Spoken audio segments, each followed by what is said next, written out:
of the Word of God.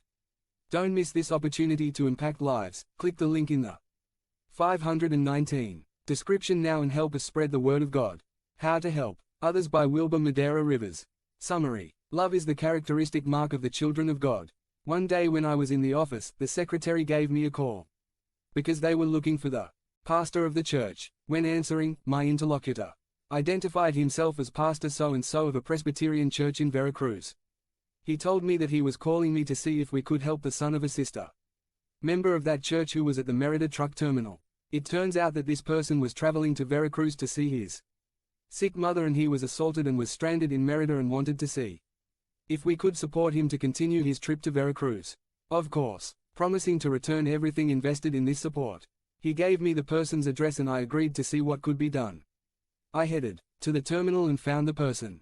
When I saw him, I was a little doubtful, because his appearance was quite out of alignment, but I thought that he was like that because of the assault he suffered. Furthermore, he caught my attention that he had a sheet of paper from the yellow section in his shirt pocket. At that time we were advertised in the yellow section. Something inside me refused to believe the story, but at the same time, my Christian conscience marked me as insensitive, and between thoughts, I finally agreed to help him.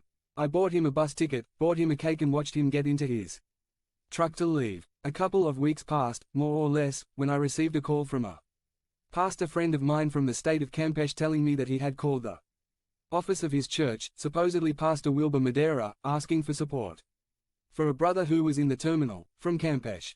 And he spoke to corroborate that I had really called. Of course, I told him that the same thing had happened to me and that this person was clearly a scammer. But the story doesn't end there. Over time, I continued receiving calls from pastor friends or acquaintances from various parts of the Republic asking me the same thing. What if I had called to ask for support for a supposed brother who was in the terminal in those cities? I received calls from Aguascalientes, Puebla, Acapulco, Ciudad Victoria, among others.